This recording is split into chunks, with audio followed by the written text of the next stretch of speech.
वीरेंद्र रावत ने भारतीय जनता पार्टी के लिए वोट मांगे। कोई कांग्रेस का वोट नहीं, कोई उमेश का वोट नहीं, अब तो बीजेपी को वोट देंगे। आज तक जो भी विधायक बना, चाहे वो बसपा का बना, चाहे वो कांग्रेस का बना, सबने अपनी रोटियां सेकी। आज तक इनसे एक बाईपास नहीं बना।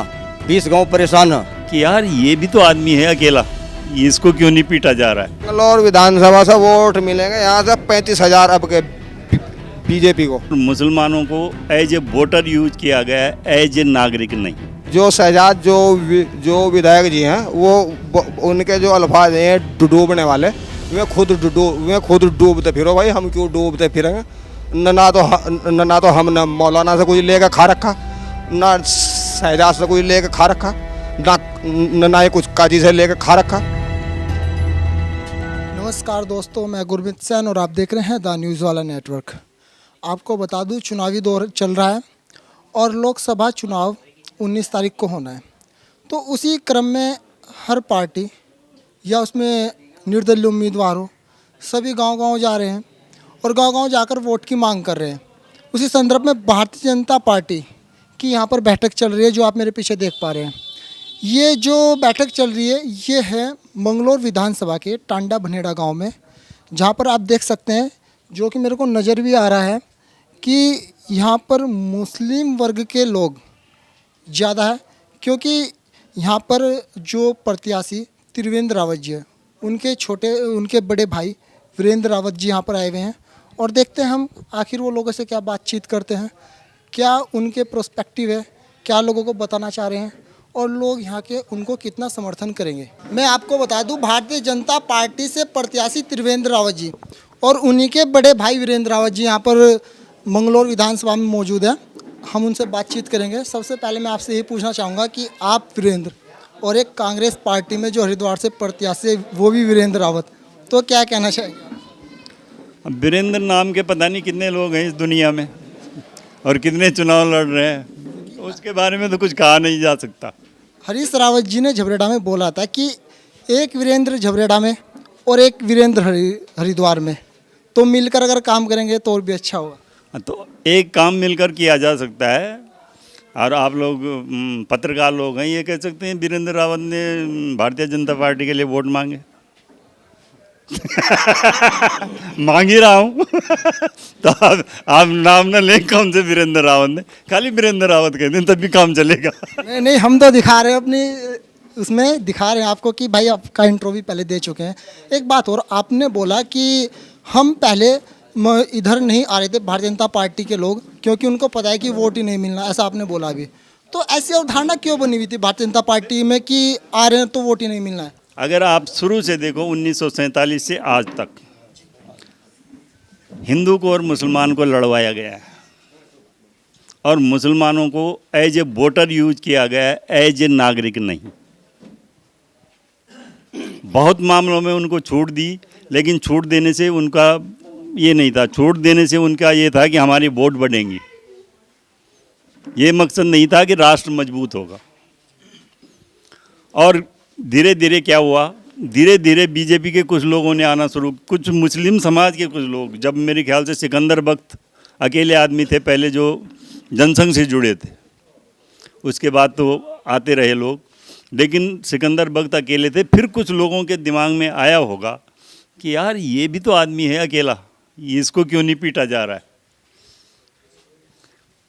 तो कुछ और जुड़े, आज धीरे धीरे जुड़ रहे हैं। ये आपको क्या लगता है मंगलौर विधानसभा से कितना समर्थन भारतीय जनता पार्टी को जाने वाला है, और खासकर मुस्लिम वर्ग का। मैं सच्चाई बताऊं, मैं आज पहली बार मंगलौर विधानसभा में आया हूं। अभी मेरा 2-3 दिन बाद का कार्यक्रम है यहाँ का।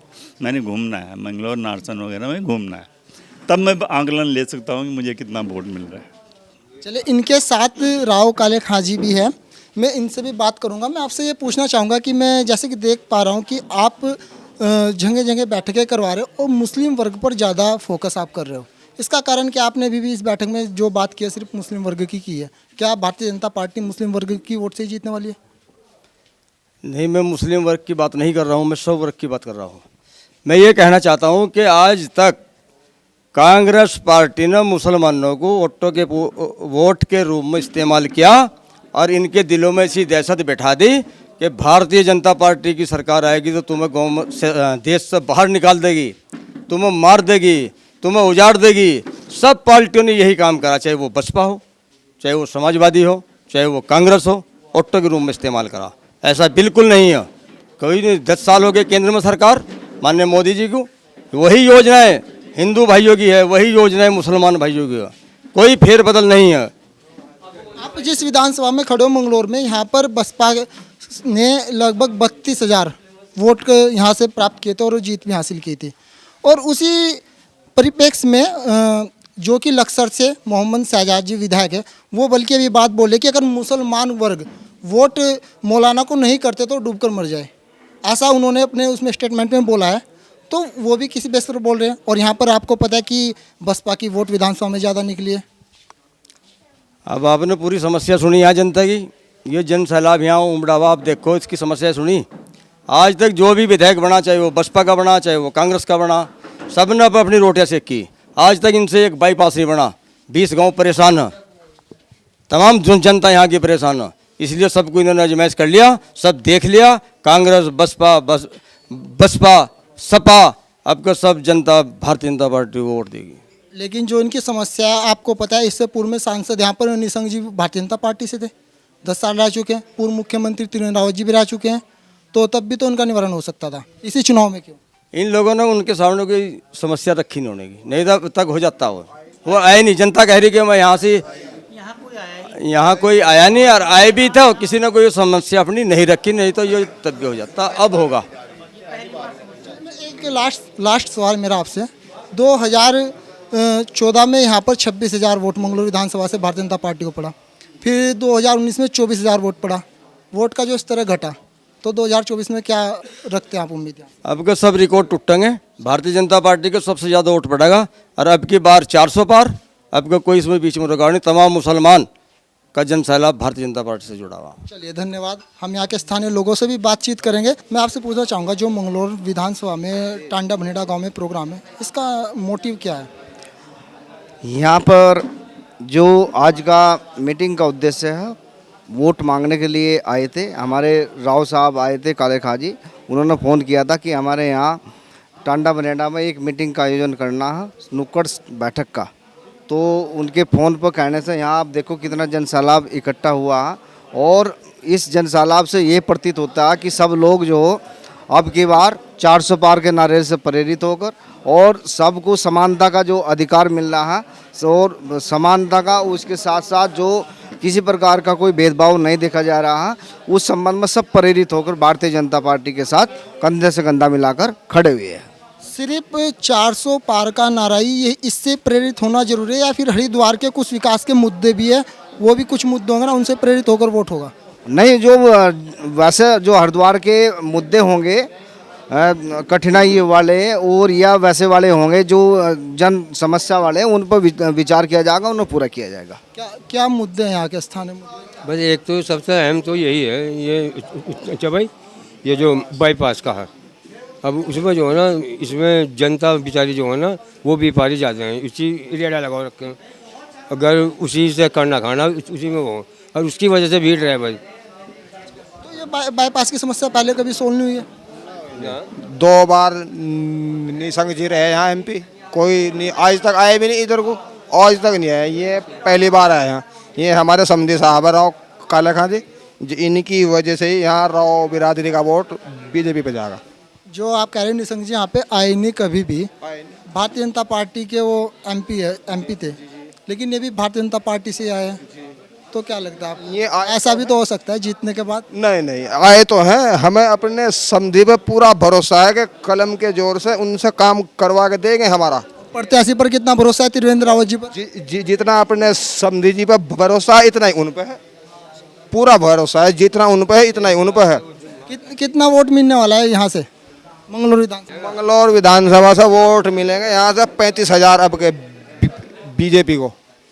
हाँ, 35,000 वोट मिलेगा, और सबसे ज़्यादा मुस्लिम वोट करेगा। इसी वजह से आज तक जो भी यहाँ नेता बना सन 74 से अब तक, वो अपनी रोटी सेकने के चक्कर में रहा। कांग्रेस को वोट क्यों नहीं करेगा मुस्लिम समाज? कांग्रेस का कोई लेगा थोड़ा ही खा रखा। जो यहाँ जिस ये इस रोड से जो 20 गांव जुड़े हुए हैं, आज तक हमारा कोई बाईपास नहीं बना। उसने आके यहाँ जो हमें सेटिस्फाई तो किया कि भाई यहाँ तुम्हारा काम होगा, तो हम तो इसी चीज़ पर आमादा हैं।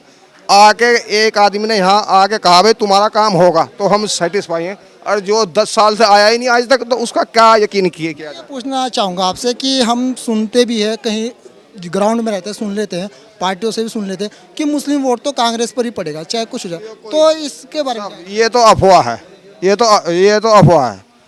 कोई कांग्रेस का वोट नहीं, कोई उमेश का वोट नहीं, अब तो बीजेपी को वोट देंगे। और वहीं पर ही बसपा विधायक लक्सर से जो शहजाद जी है वो बोलते हैं कि अगर मुस्लिम मौलाना को वोट नहीं करते तो डूबकर मर जाए, और वो कहते हैं कि अपनी कौम की लड़ाई के लिए मैं खड़ा ना हूँ तो ये अच्छी बात नहीं। नहीं, अब अगर जो रही यहाँ पर मंगलोर से जो जीते विधानसभा में बसपा ही जीती है, वो भी 32,000 वोटों से। जी, वो जो शहजाद जो विधायक जी हैं, वो उनके जो अल्फाज हैं डूबने वाले, वे खुद डूबते फिरो भाई, हम क्यों डूबते फिरेंगे?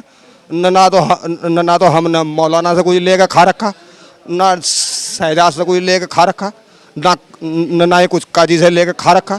जो हम तो अपना वजूद बना कर वोट दें, हम कैमरे वालों के साथ नहीं भाई 2 घंटे इंतजार कर रहे भाई आवेंगे, भाई नेताजी आ रहे, जो आ रहे इंतजार में रहे हैं उसकी। हम तो ऐसा नेता चाह जो हमारी तुरंत आवाज़ सुने और वोट दे। आज इन्होंने आके हमारे बीच में हमारी बात सुनी, हमारी बात रखी, जो हम अच्छा लगा, जी जान से वोट देंगे और दिलवाएंगे। हमारे जो समझी जी हैं राव काले खां, उनकी वजह से ये राव बिरादरी के लोग सबसे ज़्यादा वोट बीजेपी को देंगे।